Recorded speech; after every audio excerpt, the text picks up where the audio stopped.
दोस्तों एपिसोड 250 अभी देखेंगे। अभी तक तो इतना भयानक मंजर हम देख चुके हैं कि डर गए हैं। भीम भाई पूरा राक्षस जैसा बन गया है बस, और फिर लास्ट में पछता रहा मुझसे गलती हो गई भाई, ये मेरा ये भी प्ले करें यार, प्ले कर।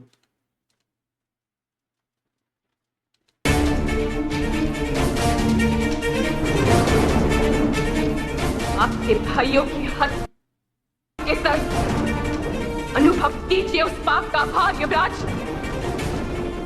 क्या नहीं था आपके पास?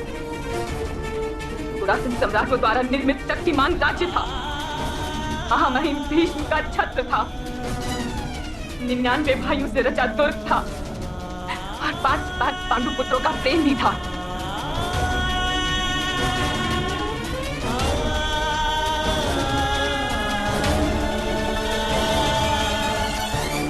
किंतु आपके अहंकार और लालसा ने सब कुछ नष्ट कर दिया, सबको धर्म के मार्ग से भ्रष्ट कर दिया।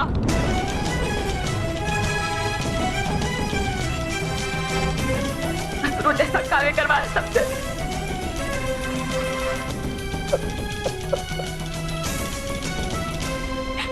ये विध्वंस देखकर हमारी आत्मा तो चिता के समान जल रही है। आपकी आत्मा इसका भार किस प्रकार उठाती होगी? यदि मैं आपको क्षमा कर पाती तो अवश्य करती। ये तो खत्म करो यार। वो एक स्त्री की मर्यादा को भंग करने वाले को क्षमा नहीं किया जा सकता।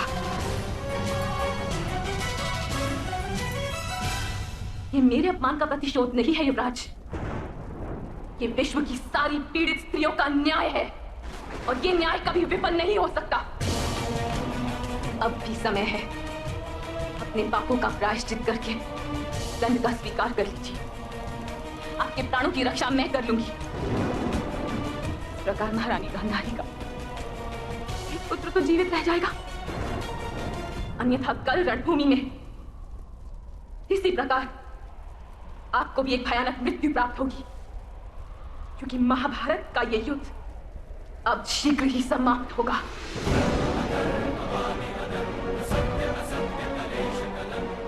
भारतों की इस भूमि पर धर्म की स्थापना होगी युवराज, और ये निश्चित है।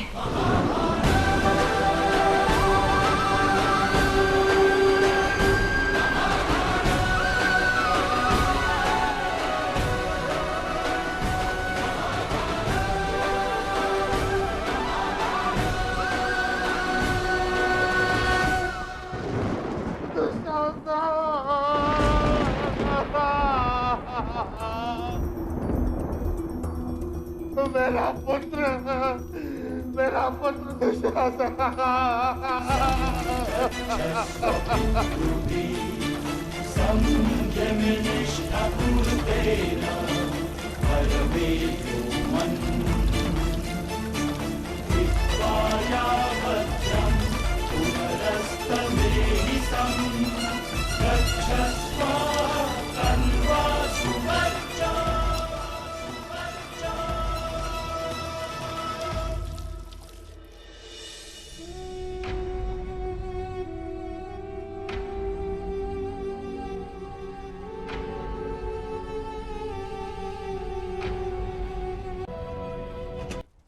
उसी रात सभा में इसे धारण करूंगी,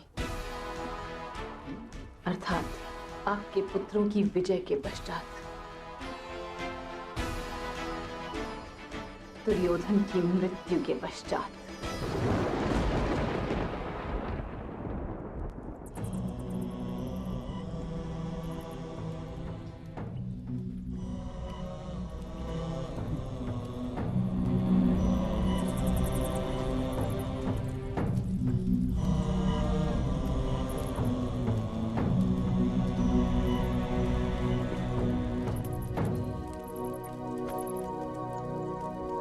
मैं जानता था तुम अवश्य आओगी वत्स गांधारी।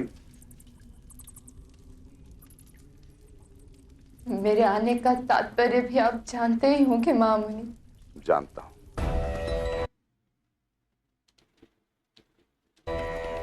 किंतु अपने जीवन भर की तपस्या नष्ट कर एक अपराधी को दंड से मुक्ति दिलाने की अपेक्षा रखती हो तुम पुत्री? वो अपराधी मेरा पुत्र है महामुनि। तुम्हारी हो जाएगी, नरकवास प्राप्त होगा मरणोपरांत। जिसके सारे पुत्रों की मृत्यु हो जाती है उसे वैसे भी कहाँ स्वर्ग प्राप्त होता है। स्वर्ग भी उसके लिए नर्क से अधिक नहीं होता। ठीक, सुनो, तुम्हारे जीवन भर की तपस्या तुम्हारे ही शरीर में शक्ति बनकर एकत्रित है।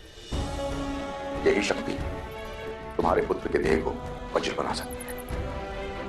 स्वयं भगवान यम का कोई भी प्रहार उसके किसी भी अंग को तोड़ नहीं सकेगा। जाओ पुत्री गांधारी, तुम्हारा कल्याण। किंतु महामुनि,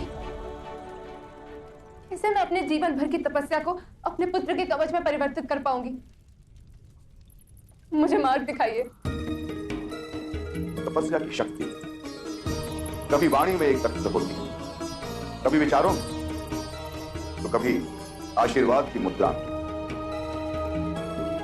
मनुष्य तपस्या की शक्ति से अपनी जिस आशा, अपेक्षा अथवा लालसा को संयम में बांधता है, वहीं उसकी शक्ति एकत्र होती है। तुम्हारी तपस्या की शक्ति कहां एकत्रित हुई है, इसका निश्चय करना केवल तुम्हारा कार्य है। तुम्हारी तपस्या की शक्ति ही तुम्हारे पुत्र की सुरक्षा करेगी।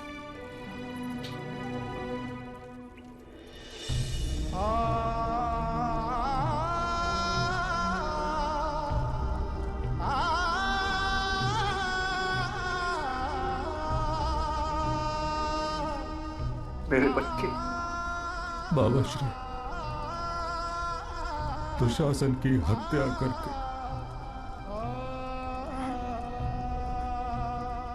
इन पांडवों ने मेरे प्राण ले लिए हैं। बाबा श्री, मेरे प्राण ले लिए। धैर्य रखो मेरे बच्चे, धैर्य रखो। बाबा श्री, किस प्रकार धैर्य रखूं बाबा श्री? उन दुष्ट पांडवों ने छल और बल का प्रयोग करके मुझे पराजय की सीमा पर ला दिया है बाबा श्री। मेरे सारे परिवार को नष्ट कर दिया है। मेरे सारे भाइयों की हत्या कर दी है। हत्या कर दी है मेरे भाइयों की उन दुष्ट पांडवों ने। मित्र, युद्ध और पवन किसी भी क्षण बदल सकते हैं।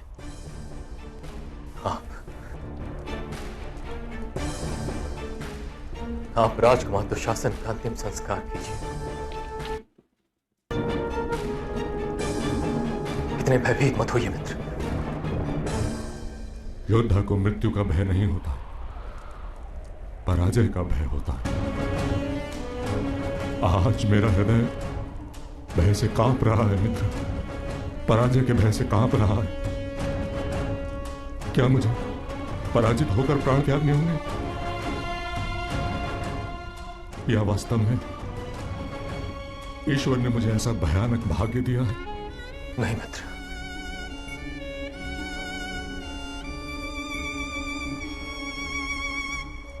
कम से कम एक पांडव की मृत्यु अपनी आंखों से देखकर मरना है मुझे। अपनी आंखों से देखकर मरना है मुझे।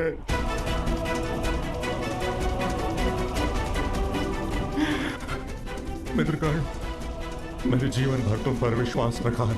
मेरे विश्वास को उचित सिद्ध करो मित्र। किसी प्रकार भी एक पांडव की मृत्यु मेरे सामने ले आओ। क्या करे, ये भी दुशासन इसका लाडला था। मैं ये दुशासन से बड़ी मोहब्बत करता था भाई। अभी उसकी मौत देखी है आंखों से, ये और भी अभी क्रेक हो गया है। क्योंकि इनकी मैंने देखी है ना जिंदगी, ये जब भी कोई इनको सताता है ना, फिर ये डबल गुना और गुस्सा हो जाते हैं, ये पीछे हटते ये भी नहीं है। तो इनको सबक सिखाने के लिए ज्ञान चाहिए, ऐसे प्रतिशोध से तो ये और उकसाएंगे भाई। इनको ज्ञान मामा का मिला हुआ है ना, तो ये ज्ञान इनको समझ ही नहीं आता भाई। इनको जो भी गलती करते हैं ना, इनको बस सही करो, इनको हंसो नहीं इनके ऊपर। हंसते हो तो ये और बुरे बदला इनसे भाई बड़ा है, याद है इनको। भाई बदला तो द्रौपदी जी ने यहाँ पर हंसी थी ना, ये गिरा था पानी में, वो हंसी थी। हाँ वो हंसी थी, इसको तभी गुस्सा आया, इसलिए तभी ये रचा था प्रपंच, सट्टे वाला जो जुआ वाला, इसको गुस्सा आता है। मर्द को गुस्सा आता है, द्रौपदी औरत होकर हंसती है मर्द के ऊपर, तो फिर ऐसा होगा ना, फिर तो अभी अधर्म हो गया है। आज तो मैं भी दुर्योधन की साइड में थोड़ा हो गया हूँ, क्यों औरत जात तो ऐसी नहीं करनी चाहिए। और जो औरत अंधी थी, उसकी भी अंधे के साथ शादी हुई, तो उसने भी पट्टी बांध ली वचन में, तो उसने भी बोला अभी भाड़ में जाओ, मैं ये पट्टी कभी नहीं उतारूंगी। तो छल हुआ है, औरतों के साथ भी हुआ है ना। आज मर्द भुगत रहे ना, ये सारे देखो ना, ये खानदान इन्हीं का मर रहा है और कोई भी नहीं है, सारे आपस में मर रहे भाई। भीम वाले भी रो रहे, द्रौपदी जी भी वचन ले रही थी ना, उसने भी बोला ये इसका रथ में अपने ही बालों में लगाऊंगी, तो ये वचन उसका पूरा हुआ। अब क्या कर, ये अधर्मियों की टोली है ना। और कुंती, उस पर भी मुझे गुस्सा है, वो भी अपने बेटे का नाम ले लेती है ना, सूत पुत्र उसको भी दे कह रहे हैं ना, तो ये भी गुस्सा है ना भाई यार, ये भी गिनवाऊंगा मैं ना एक एक। अधर्मी उधर भी है, कृष्णा जी फैसला करे उधर भी थोड़ा दंड दे ना। ये तो भाई बातें बड़ी है, बातें कम ही नहीं होगी ना, पुरानी बातें। गुस्सा आ गया भाई। द्रौपदी की तो वचन में बंदी है ना, वो भी भाड़ हराम में है। जाए वचन। बात तो सही है भाई, द्रौपदी जी हंसी थी तब से वो गुस्सा भरा हुआ है, वरना इनको परवाह ही नहीं थी, ये तो अपने राज्य में खुश थे। तो देखते हैं अब नेक्स्ट पार्ट में आपसे मिलते हैं।